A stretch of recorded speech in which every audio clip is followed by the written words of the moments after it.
allegiance to the flag of the United States of America and to the republic for which it stands, one nation, under God, indivisible, with liberty and justice for all. At this time, I want to welcome you to tonight's special meeting.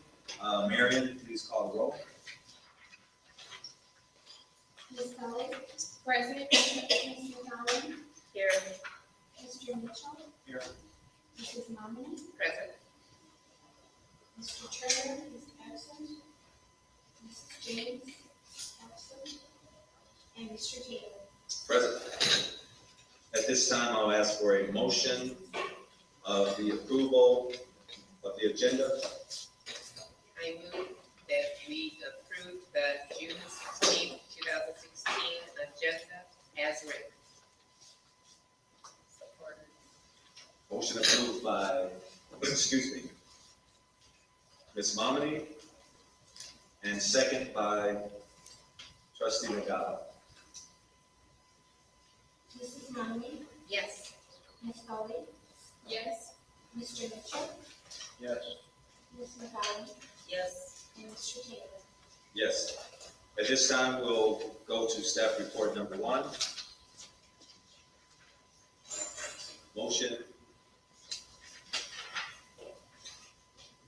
Oh, I'm sorry. I need I think we just, public participation, I'm sorry. At this time, anyone in the audience wants to participate in public participation, please come forward.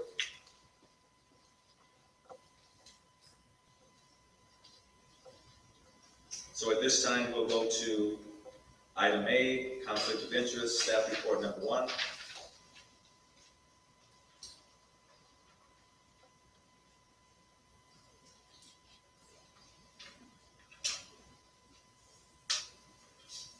So motion to approve staff report number 1. I move that the following new policy is hereby adopted as policy of the district effective immediately. Conflict of interest are left. Support. Moved by Secretary Gully, supported by Mrs. Momini. Any questions or comments on staff report number 1?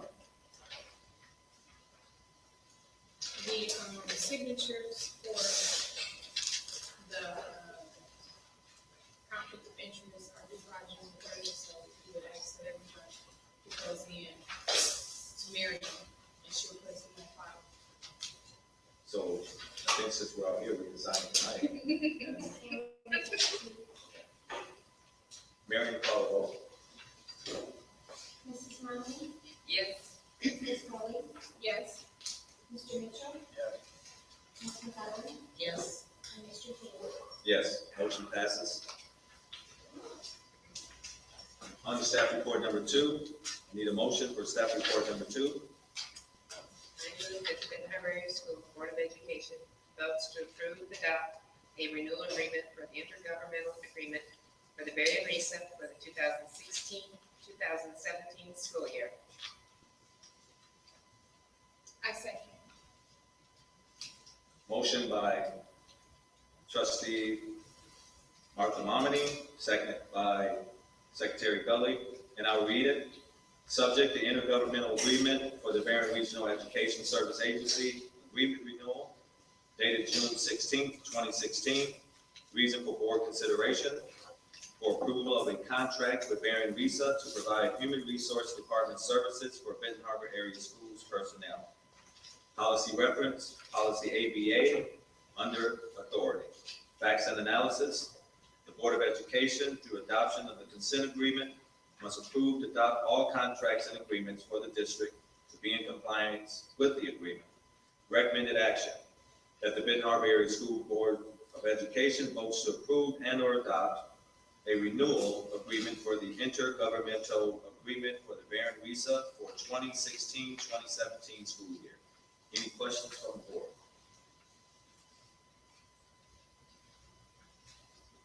If there be no questions, Mary? No, We did it. We did it. Ms. Cully, Yes. Mr. Mitchell, Yes. Ms. McCollum, Yes. Mrs. Mommy, Yes. and Mr. Taylor. Yes. Staff report number 2 passes. Staff report number 3, subject first student settlement, date June 16th, 2016. Reason for board consideration. A settlement agreement has been negotiated between First Student and Ben Harbor related to outstanding invoices. Facts and analysis. The proposed settlement will resolve a long-standing legal issue over pupil transportation costs. The Michigan Department of Treasury provided the district with an emergency loan in May to, in part, provide the cash infusion necessary to help bring this lawsuit to closure. Policy reference, none. Recommended action that the Benton Harbor Area Schools Board of Education votes to approve as presented the settlement agreement with First Student. Motion to approve staff report number 3. I move that the Benton Harbor Area Schools Board of Education votes to approve as presented the settlement agreement with First Student. Support. Moved by Angelique McGowan, supported by Martha Momedy. Any questions, comments from the board on staff report number 3? Marion? Ms. Cully, Yes. Mrs. Mommy, Yes. Mr. Mitchell, Yes. Ms. McCollum, Yes. and Mr. Taylor. Yes, staff report number 3 passes. On to staff report number 4. Subject signature associates agreement dated June 16th, 2016. Reason for board consideration. As part of the consent agreement, the district is required to have a real estate plan. A key element of the plan is negotiation of a contract with a real estate marketing firm. Facts and analysis. Mr. Tim Gardner, an attorney with Truman Law Firm, LLC, has negotiated a proposed agreement with the recommended real estate marketing firm. The proposed contract includes a reduction from the previously proposed 7% commission to a 6.5% commission. Policy reference, none. Recommended action for discussion only. I think we already voted for signature associates. I think this is just an update on 5% reduction. But we need now to get our plan. And I can't remember what date is that we have that plan. Do you remember, Mr. Mitchell? July 31st. Okay. And I want to take a vacation. All right. So that's staff report number 4 from Signature Associates. At this time, I don't think we need a motion. It was just for awareness. On to the last staff report for tonight, layoff of instructional staff. Jennifer Gunter, staff report number 5.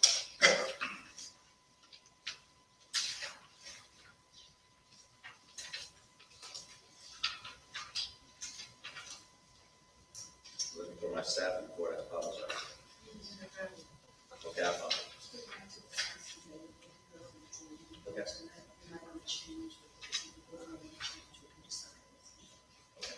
So what I'll do, I'll present the motion, and when we go into discussion, you guys get the data. Okay, on to the last staff report. Subject layoff of instructional staff, date June 16th, 2016. Reason for board consideration, restructuring grant funds that are received by the district will enable the district to release the general fund of significant instructional costs. The board must vote to approve the layoff of the following non-bargaining staff in accordance with the revised school code and other general laws of Michigan. Facts and analysis. The following instructional staff will be issued with layoff notices effective June 30th, 2016. The process for determining layoffs follow board policy and state law. Low enrollment high school elected positions for layoff. Jennifer Gunter, teacher at the high school, hire date 10/20/2014. Recommended action that the Benton Harbor Area Schools Board of Education votes to lay off the aforementioned instructional staff, and that a letter is sent thanking them for their service to the students and the district of Benton Harbor Area Schools. Motion to approve staff report. I apologize. Number 5. I move that the Benton Harbor Area Schools Board of Education votes to lay off the aforementioned instructional staff, and that a letter is sent thanking them for their service to the students and to the District of Benton Harbor Area Schools. Support. Motion approved by trustee Momini and second by Secretary Gully. At this time, we'll take questions from the Board of Education first,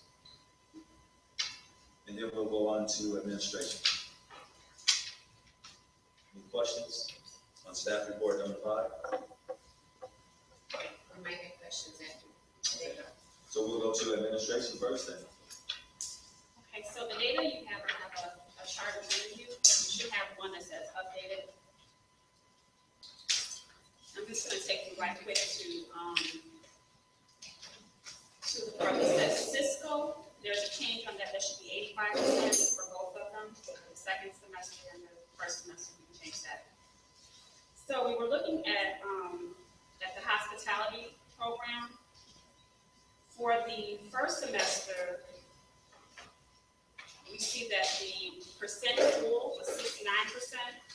And when you compare that to the other courses, there was another course, cosmetology, at 63%. So it was one of the lowest courses in the first semester. We go to the second semester as well. And it was at 67% capacity, full to capacity.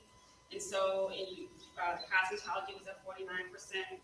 And allied health was at 68%. So once again, it was one of the lowest enrolled classes in the first and second semester. When we go over to the 2016-2017 request and interest portion, and this is where we counselor surveyed the students to see what they were interested in the upcoming year. And this was 10th and 11th grade students, so those are the ones who will be currently 9th grade students, who will be 10th grade students. Those would be the ones who would enter into the program. If you look at hospitality, there were 96 students who were interested in the program for this coming up school year. And what the plan is to have that program to have two-hour sessions. So a student would enroll in it, they would be in that program for 2 hours. And so we would only offer 3 sections of it, which is why there's only 78 openings total. And so that means all 96 of those students enrolled in that program for the upcoming year, it would be over. It was over requested, so they would have a waiting list pretty much. I think what's important to point out, clarity, is when decisions were made and that plan was put together, we didn't have this current data. So we based the decision on what we have. And as Ms. Robinson just pointed out, it was in this past school year, by day, one of the lowest. But the really exciting news is because of what we've been doing, we've done something that hasn't happened from what I've been told in a while. And we've actually registered all of our students for high school before the year ended. So that's a plus, right? But what we didn't get to do, what your questions was, I think, appropriate, to then say, well, you know what, hey, we've got some recent data now, let's go back and look, let us check. And the data tells us a different story for the group of kids who are now going to be eligible going into the next year. So, our thinking at this point, we have to think of multiple variables. You have the radio broadcasting class, which has been presented as high interest, A. And B, we're in our 3rd year, we just finished. If we don't reinstitute it, we will have to lose it, which is a high concern. But you can see at this point, maybe because the kids don't know about it or the way it is, it's the lowest of interest for these students who can be eligible going into the 16-17 year. However, if we take out the hospitality class, we've got a clear interest. So what we're looking at is the way to really need to just readjust and reconfigure, because we don't have a radio broadcast teacher. We don't have anyone for that position at this point. We don't want to lose that program, but at the same time, we don't want to release something that our students are interested in. So we really do ask that you allow us an opportunity to revisit the current data. We still have to stay within the confines of the percentage of the graph that we have to have.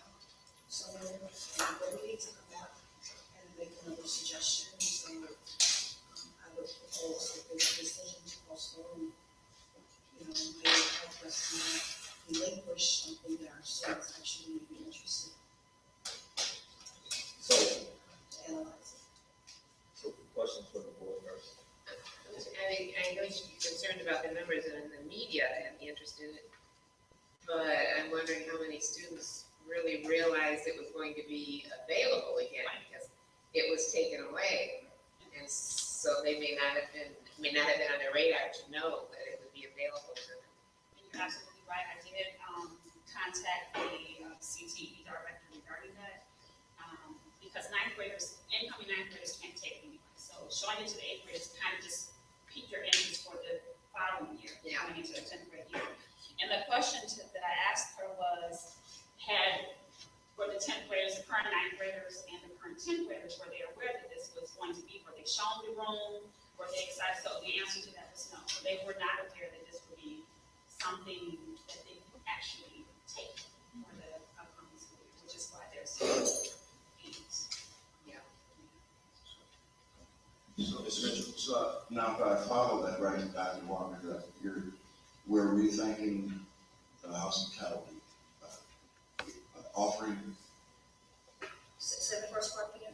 We're rethinking the hospitality. Absolutely. When we look at the current data, although kids may change their mind over the summer, but what we're seeing now, the interest is definitely there for 2016-17 for students who are eligible for hospitality. The data suggests that. I'm glad that we took another look at this, because I know our area has transformed from a manufacturing to a service industry. And the jobs in the future are going to be in the service industry for those who remain here. And this is going to enhance their chances to make it. And I'm glad that we rethought this. Right, so now if something happens, say in the fall, that these students lose interest or these students pull out and the numbers go down, will we have the option to then do something with the layoff or a program? Yes, we've talked preliminarily about how we would approach it. Our concern is because in my understanding, the way it's structured, when students partake in this, what do you do with them if you take a class away? So we have to be purposeful, and that's why we, with this new information of what students, may want, but we also know we don't want to lose programs that could be beneficial to our students. We really just need to sit down and look at what options we have. We have to still remember that budget, and how to maintain evidence that we're closing that $2.5 million gap. So we need to just revisit it, and that's why some of the thinking was maybe we go half and half to accommodate, the kids, to maintain our programs, but we still stay within the budget gap that we need to be within. But we, from Tuesday till today, to be fair and diligent, we appreciative of the revisit, because we want to make sure we're giving our students the best options of interest, but at the same as always work with that budget. So we just need a little more time to analyze and figure all those details out, because ideally, yes, to your question, the answer is yes. We would be inappropriate or irresponsible to not respond to the lack of students if we're not there. We also have to take into account the other students who may have gone through a semester. What do you do with them when they started? So we want to make the best decisions for the kids. Mr. Mitchell, Ms. Robinson, do you know how often the guidance counselor counsels our students as far as career paths and that sort of thing? I mean, more than just making out a schedule. Right now, I don't know. I know at the end of the school year, we did make sure that it happened at the end of the school year. The beginning of the school year, I really can't speak to that. I do know that there is a plan. I do have time for the counselors to work this summer to make that plan, how often they are meeting with the students. So right now, for next school year, they met with the 8th graders, the incoming 9th graders. They've met with the 10th and 11th graders right now, so I know we have that data. So the other data throughout the year, I don't know. I cannot give you information on how often they meet with the students throughout the year. But I do know they have times where students sign up. Not that I do, they have times where students sign up throughout the day or the week to come in and speak with them. I can decide to let them know because I don't have it. Trustee Tomlin? Yeah, I do know there is an online program used by some of the high schools in the area, and I know for sure Niles. I'm not sure which of the others, it's an online, and the name escapes me, we may want to research it, that it works the kids through what are your interests, and gives them an idea of where they might want to go. Yeah, and so. Yeah, and that's one thing, our students this year, the 8th graders, but they, especially this summer, that's one of the things that we want to have them to do, is to actually get on and get signed up with career coaching. Yeah, that's the name of it. And if I could add, I think it ties back around to the intent of the advisory. That's the perfect opportunity for our students throughout the year to get purposeful input on their career planning, where their interests are, what's available, so that we can build our capacity to meet their needs through a time that's not taking away from their instruction. So as we plan that advising time, it will be purposeful and planned. And my lens of Ms. Harris and Modeb's, they are like total fans of the advisement and already have some real good concrete plans that involve career and planning and opportunities to help our students have better understanding of how to be college and career ready, what that looks like and means. So that's the exciting part of where we're headed, is really going to increase our capacity as educational staff and leaders of our young people to help them more effectively than what they've done in the past. It has to boost people's. So I'm excited, and I think this speaks to that need when you see 10% for radio and broadcasting, and you ask these questions, do they know? Well, I'm inclined to probably say, no, we haven't done a lot this year. Structurally, to support our counselors, right? But we're going to fix that, and we already have that in place. We were told that we offered too many CTE classes, so looking at this, we have only eliminated 2 of them. So are we doing what we're supposed to do? But we are told from my lens, and Ms. Robinson may have more to add, it's just because of the size of our high school, that's why we're looking at just half it.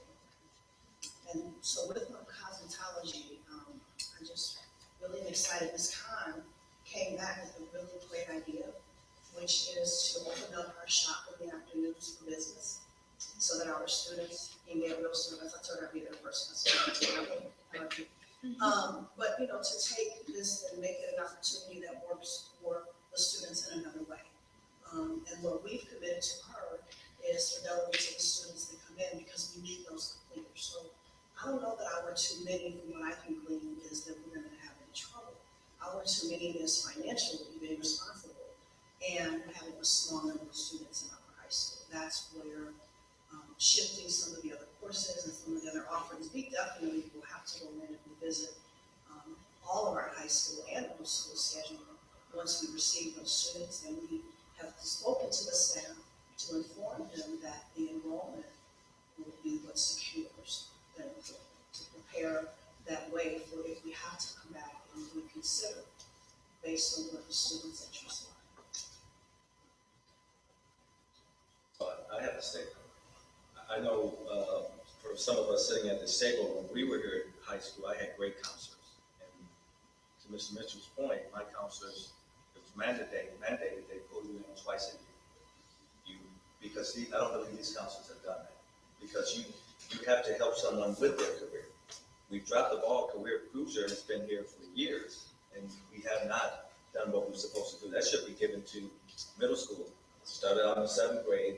And then when you get here, we already know what you want to be, what you want to do. So I think they should be mandated to at least twice a year. And then if the student has an appointment time, that's great too. But they should be checking, we shouldn't have to get to the end of the year and you say, hey, you still owe for a book. You didn't take physical ed. So it should be up to that counselor to make sure they counsel the kids properly. So hopefully we start off on the right direction.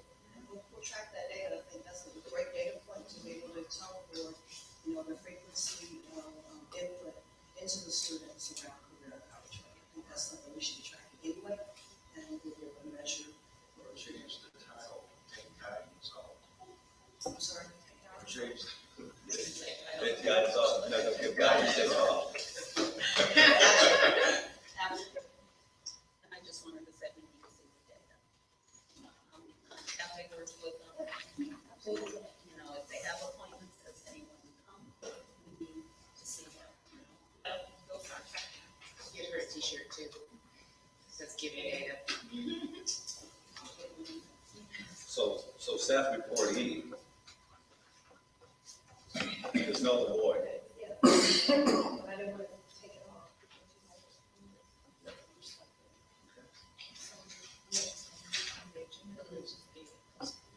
Well, no, I think it's dead, it's mute.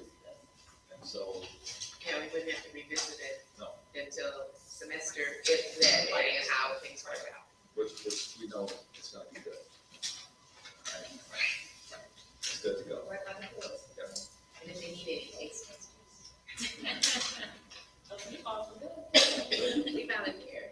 So at this time, there's no superintendent's comments. So I have a couple of things, thank you. I just want to speak to the last day of school.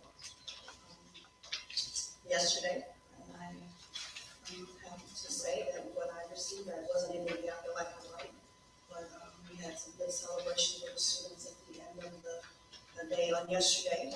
And, we're now right away gearing up for the next school year and planning. We're going to have a calendar for the year. We're planning to have orientations for the staff. So I'm very excited about moving into this next phase. Today we spent time and energy supporting our teachers and working, as Ms. Mahoney has repeatedly said. It's a huge undertaking on multiple levels, including ensuring that we have enough boxes, something that's simple and getting those to the teachers. And, thanks to Mr. Johnny, who I know probably lost 15 pounds just running around and, providing that leadership to help us meet the needs of the staff today, as they only have today and possibly another day.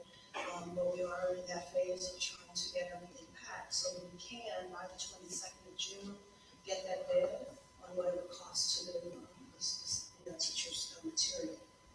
And the last thing I wanted to share with the board, I know we've all read and heard about training closing, what does that do, what does that mean? So I have an idea with the help of those who work with me. I had some conversations around an opportunity that I think could present itself a bit harder with your blessing. What I would like to pursue is, how you guys voted in to have a dual language school over at home? What if there were a way to have another school within Benton Harbor that was an alternative school? So the students that are entering could stay entering, but be enfolded into Benton Harbor. Of course, there'd be a lot of hoops to jump through, and I don't even know if we can make this happen. Treasury would have to approve it, obviously. But before I pursue further, I have had some conversations informally.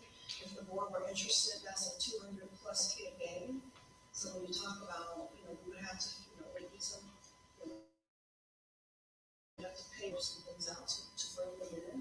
But what I believe, and from talking to others, is you allow students who juniors that dream to finish out what they're starting, keep our students here intact. You don't necessarily marry the two, although the students could, because it's a school of choice as an alternative school. But it could support us financially, but most importantly, take care of our kids that dream, because they're still all of our kids. And it would take care of our kids here who may be uncomfortable or concerned about how they do this. And it could be a win-win for both districts. So if you guys are likely to pursue that further or give me some guidance there, I do think it might be worth our time. Well, we have a small window because they close June 24th, and once they officially close, the state, by our understanding, will come in and confiscate those items that have been purchased with state and federal dollars, and make it so complicated. So I have to do some fast talking, but I can talk with that. I think, Dr. Walker, that's within the guidelines of the law, because a district can kind of charter within another district. You can do that. You can be the head authority. Do we want to charter them? Or do we want to It's not necessarily a charter, but I mean, yeah, it's within the law for another school to go under the auspices of like Benton Harbor Area Schools. Or I read on that a long time ago, so.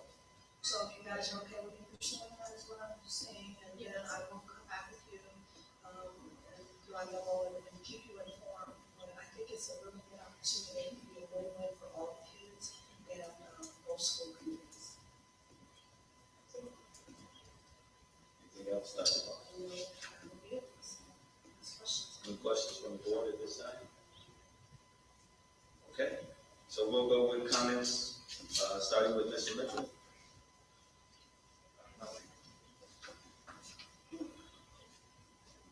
Ms. McDowell, not here. Mommy, I know it has to be something. Yeah, absolutely, and I'm just, I wish there was a bigger crowd here. I mean, we've talked a lot about how many meetings the board has had and how hard the board has had to work and everything. But I want people to realize that every time we have a public meeting, the Johnny Edwards has to be here and Gina Lovelace has to be here. And I would bet they're getting tired of us having board meetings. So we're not the only ones attending all these meetings. These two fine people are here all the time with us too, and we do appreciate all your work. Thank you. Thank you all for coming. So I'd just like to say good night and thanks for coming, and to the hospitality teacher, thank you for all you do, and you see it in what you do, because the enrollment is awesome. And on that note, I need a motion to close the meeting. I'm going to close the meeting. Meeting adjourned.